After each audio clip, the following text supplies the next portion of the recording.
Hello, আসসালামু আলাইকুম। সুপ্রিয় নবম দশম শ্রেণীর শিক্ষার্থীরা, আশা করি সবাই ভালো আছো। আমি এরশাদ ইকো কোচিং এর পক্ষ থেকে তোমাদের জন্য নিয়ে এসেছি নবম দশম শ্রেণীর গণিত বইয়ের চ্যাপ্টার 2 সেট এবং ফাংশন। আজকে ধারাবাহিক পর্ব 8 এ সবাইকে স্বাগত। গত পর্বে আমরা কিভাবে ক্রোমোজোর থেকে এক্স এবং ওয়াই এর মানগুলো নির্ণয় করা লাগে সেটা শিখেছিলাম, তাই না? আজকে আমরা কিছু টিপিক্যাল ম্যাথ দেখব আপনাদের বইয়ের। এই ম্যাথগুলো খুব ইম্পর্টেন্ট।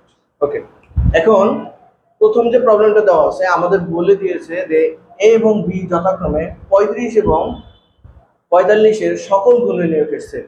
ওকে, পরে আমাদের কি করতে বলছে? এ ইউনিয়ন বি এবং এ ইন্টারসেকশন বি করতে বলছে। তাহলে আগে আমাদের কি করতে হবে? এ 35 এর গুণনীয়কগুলো বের করতে হবে, আবার বি মানে 45 এর গুণনীয়কগুলো বের করতে হবে। যদি আমরা গুণনীয়কগুলো বের করতে পারি তাহলে তো আমরা সেটও নির্ণয় করতে পারবো, তাই না? এখন গুণনীয়ক জিনিসটা কি এটা তো সবার মনে আছে। আমার ফার্স্ট ক্লাস যারা দেখেছিলেন তারা অবশ্যই মনে করতে পারবেন। গুণনীয়ক মানে কোনো একটা সংখ্যাকে কতগুলো সংখ্যা দ্বারা ভাগ করা যায়, ওই সংখ্যাগুলো বের করাই ওই সংখ্যার গুণনীয়ক। ওকে, তাহলে আমরা যদি এখানে করি, সলভটা যদি এখন করি, আমরা এখানে লিখবো 35 একে 35, 5 সাতা 35। ওকে, তাহলে 35 এর গুণনীয়ক হবে 1, 35, 5 7। কেন এই কয়টা হলো? কারণ দেখেন 35 কে এই চারটা সংখ্যা দ্বারাই মূলত ভাগ করা যায়, এই জন্য 35 এর গুণনীয়ক হচ্ছে এই সবগুলো। তাহলে আমরা এখানে লিখবো 35 এর গুণনীয়ক গুলো 35 এর গুণনীয়ক গুলো কত কত আমরা পাইলাম? 1, 5, 7, 35। একটু সাজায় লেখা ট্রাই করবো। ওকে, এবার আসি, আমরা এখানে লিখবো ধরি 35 এর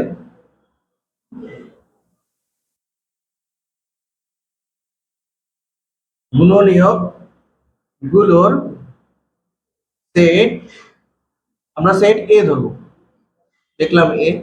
এরপরে আমরা কি করব?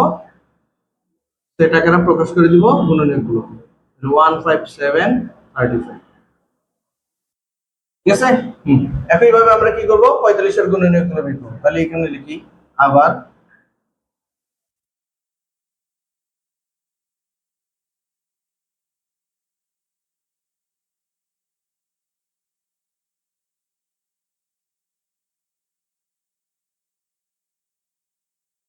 ওকে, তাহলে আমরা এখানে লিখবো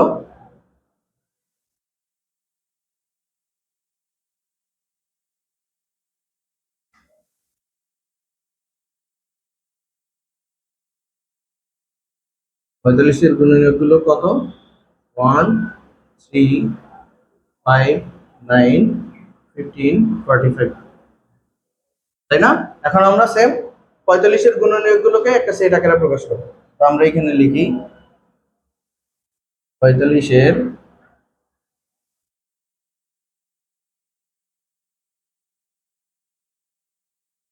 গুণনীয়ক গুলোর সেট বি, এটাকে আমরা বি সেট কাউন্ট করলাম।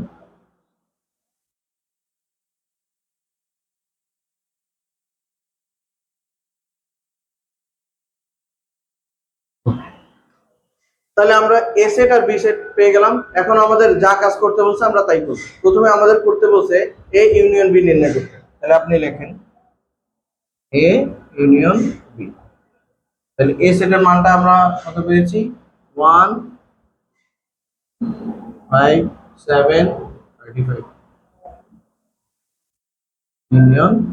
বি সেটের মানটা আমরা পেয়েছিলাম 1, 3, 5, 9, 15, 45।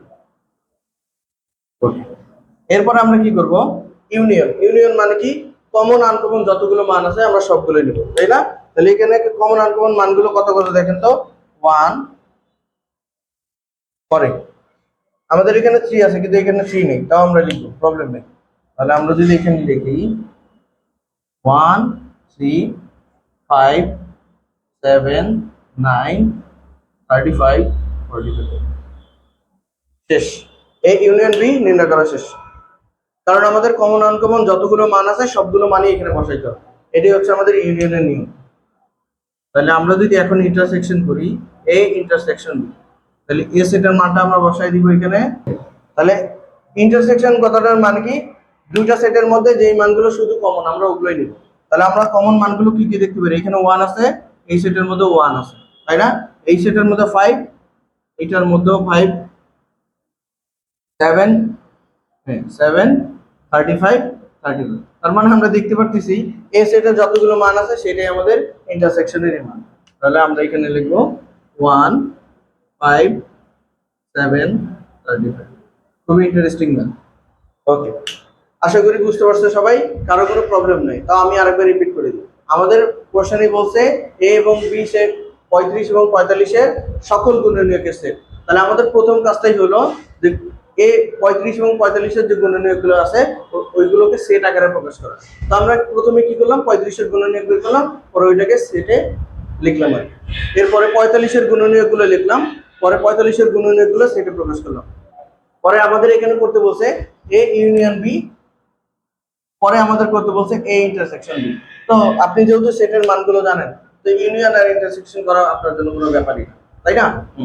এবার আসি, আমাদের খ নম্বর প্রশ্ন বলছে যে সকল সংখ্যা দ্বারা 311 এবং 419 কে ভাগ করলে প্রতি ক্ষেত্রে 23 অবশিষ্ট থাকে, এদের সেট নির্ণয় করো, তাই না? তাহলে আমরা এখানে কিভাবে করব, আমরা এখানে লিখবো যে সংখ্যা দ্বারা 311 এবং 419 কে ভাগ করলে প্রতি ক্ষেত্রে 23 অবশিষ্ট থাকে, সেই সংখ্যা হবে 23 এর থেকে বড়। সরি, এখানে বড় লিখে নেই, এখানে হবে বড়, তাই না? তো 23 থেকে বড় এই কথাটার মানে কি, ধরেন আমরা একটা সংখ্যাকে ভাগ দিলাম,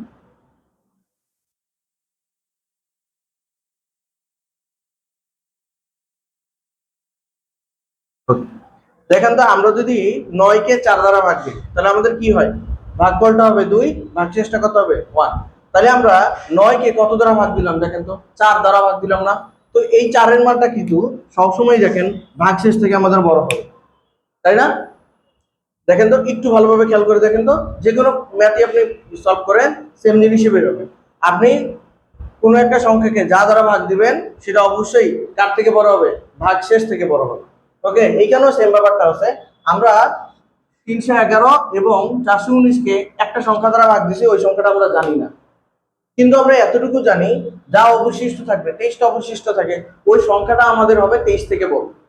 ওকে, বুঝা গেছে। এবার আসি, আমরা এখানে কি করব, 288 এবং 396 এর সাধারণ গুণনীয়ক গুলো বের করবো, তাই না? এখন সাধারণ গুণনীয়ক জিনিসটা কি আমরা আস্তে আস্তে সলভ করি। ওকে, তাহলে আমরা এখানে আগে লিখি। তাহলে আমরা দেখেন এখানে 288 এর যে গুণনীয়ক গুলো আছে সবগুলো আমরা বের করতে পারলাম, তাই না? তাহলে আমরা এখানে লিখবো, এগুলো তো আসলে গুণনীয়ক গুলো তো এখান থেকে বের করা যাবে, তো বোঝার কোনো অসুবিধা থাকার কথা না। তো আমরা এখান থেকে কি করবো, 288 এর যে গুণনীয়ক গুলো আছে গুণনীয়কের একটা সেট ধরে নিব। তো গুণনীয়ক গুলোর সেট,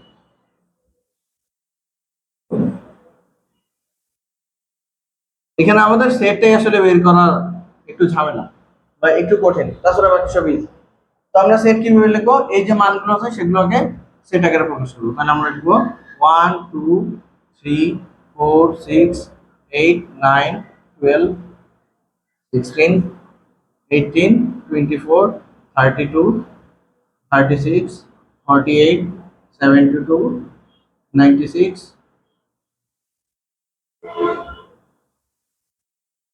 শেষ। ওকে, বুঝতে পারছেন সবাই, কোনো প্রবলেম থাকার কথা না। এইবার আসি আমরা সেম ভাবেই আমরা কি করব, 396 এর যে গুণনীয়ক গুলো আছে ওগুলো আমরা বের করবো, তাই না? তাহলে আমরা এখানে লিখবো আবার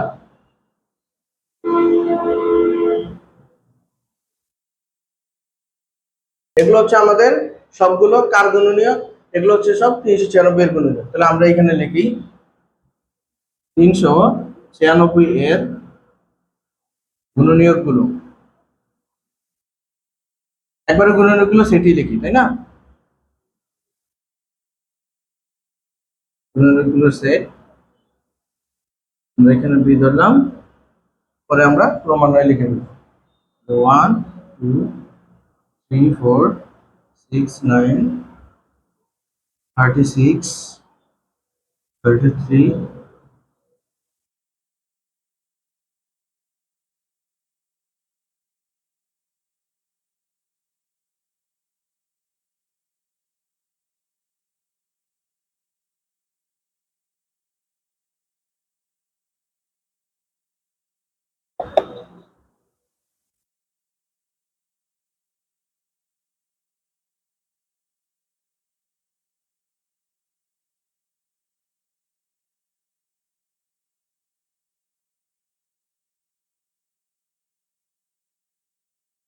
ক্লিয়ার? তাহলে আমরা যেই সংখ্যাগুলো পাইছিলাম 288 এবং 396, এগুলোর হচ্ছে আমরা কি নির্ণয় করলাম, যে গুণনীয়কগুলো সেগুলো গুণনীয়ক নির্ণয় করলাম এবং গুণনীয়কগুলো সেট নির্ণয় করলাম, তাই না? এখন আমাদের কি করতে বলছে, আমাদের প্রশ্নের মধ্যে দেখান, আমাদের বলছে 288 এবং 396 এর মানে আমাদের যে সংখ্যাটা, যে সংখ্যা দ্বারা আমরা 311 এবং 496 কে ভাগ করবো, ভাগ করলে 23 অবশিষ্ট থাকে। এখন 23 বিয়োগ করার পর আমাদের কত আছে, 288 এবং 396। এখন এগুলোকে কোন সংখ্যা দ্বারা আসলে নিঃশেষে বিভাজ্য করা হয় সেগুলো আমরা কিভাবে বের করবো, সাধারণ গুণনীয়ক। এখন সাধারণ গুণনীয়কের কাজগুলো আমরা কিভাবে বের করি, ইন্টারসেকশন না, আমরা যদি ইন্টারসেকশন বের করি তাহলে তো আমাদের সাধারণ গুণনীয়কের কাজগুলো বের হয়ে গেল। তো আমরা যদি এখন এ ইন্টারসেকশন বিটা করি, তো আমরা যেহেতু এ এবং বি সেটের মানগুলো জানি, আপনারা প্রপারলি বসায় পরে করবেন। ওকে, তাহলে আমরা যদি এখন চেক করি তাহলে আমাদের মানটা আসার কথা 36। ওকে, আমরা এখানে 288 যে গুণনীয়কগুলো সেগুলো বের করছি।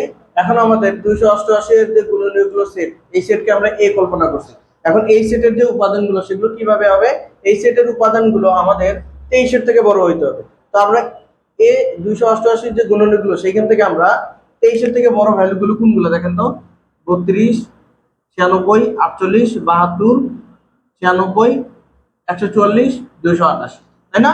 এই মানগুলো হচ্ছে সবগুলো 23 এর থেকে বড়। তাই আমরা যখন 288 এর যে গুণনীয়কগুলো সেট লিখছি তখন আমরা এই মানগুলোই বসাইছি যেগুলো আমাদের 23 এর থেকে বড়। একইভাবে বি এর যখন আমরা গুণনীয়কগুলো বের করছি, এগুলো সবগুলো বি এর গুণনীয়ক, তাই না? এগুলো থেকে আমাদের দেখতে হবে কোন মানগুলো 23 এর থেকে বড়। দেখেন আমরা গোল চিহ্ন, গোল বৃত্ত দ্বারা ভরাট করে দিছি যে এগুলোই হচ্ছে আমাদের 23 এর থেকে বড় মান। তাহলে আমরা 396 এর যে মৌলিক গুণনীয়কের সেট সেটা আমরা লিখে ফেললাম। এখন এই দুইটা সেটের মধ্যে আমাদের ইন্টারসেকশনই করতে হবে, বা নিশ্চিত সেটই নির্ণয় করতে হবে। কেন, আগে আমরা করি। তো আমরা যখন ইন্টারসেকশন করলাম তখন আমরা দেখতে পাচ্ছি এই দুইটার মধ্যে 96টাই কমন আছে, আর কোনো উপাদান আমাদের কি নেই, কমন নেই, কারণ ইন্টারসেকশনে তো আমরা শুধু কমন ভ্যালুগুলোই নিই। এখন আমরা কেন ইন্টারসেকশনই করলাম, তাই না? দেখেন আমরা 311 এবং 419 কে একই সংখ্যা দ্বারা ভাগ দিতেছি না, তো একটা সংখ্যা দ্বারা যদি আমরা ভাগ দিই তো একটা উপাদান বের করার জন্য আমরা মূলত কি বের করি, ইন্টারসেকশন বের করি না, এজন্য আমরা মূলত এখানে ইন্টারসেকশন করছি। ওকে, তাহলে আমরা যদি এই 36 কে মানে 391 কে 36 দ্বারা ভাগ দেই তাহলে আমরা দেখবো 23 অবশিষ্ট থাকে। আবার আমরা যদি 419 কে 36 দ্বারাই ভাগ দেই তাহলে আমরা দেখবো কি অবশিষ্ট থাকে, 23 অবশিষ্ট থাকে। কিন্তু আমরা যদি 288 কে 23 দ্বারা ভাগ দেই তাহলে আমরা দেখবো ওইটা নিঃশেষে বিভাজ্য হয়, মানে ভাগশেষ কত থাকে, 0। আবার 396 কে যদি আমরা 23 দ্বারা ভাগ দেই সেক্ষেত্রে আমাদের কত থাকে, ভাগশেষটা 0। তাহলে আমরা বুঝতে পারলাম কেন ইন্টারসেকশন করছি। আমরা ইন্টারসেকশন এর জন্যই করছি কারণ আমরা যেই সংখ্যা দ্বারা 311 এবং 419 কে ভাগ করলে 23 অবশিষ্ট থাকে, ওই সংখ্যাটা আসলে কোন সংখ্যা, ওই সংখ্যা বের করার জন্যই ইন্টারসেকশন করছি। বা আপনারা আরেকভাবে বলতে পারেন, কিভাবে বলতে পারেন, 288 বা 88 এবং 396 কে আমরা কোন সংখ্যা দ্বারা ভাগ দিলে আমরা ভাগশেষটা 0 পাই, সেটা হলো 34। ওকে, আশা করি সবাই বুঝতে পারছেন। ইনশাআল্লাহ পরবর্তী কোনো ভিডিওতে আপনাদের সাথে দেখা হবে। আসসালামু আলাইকুম।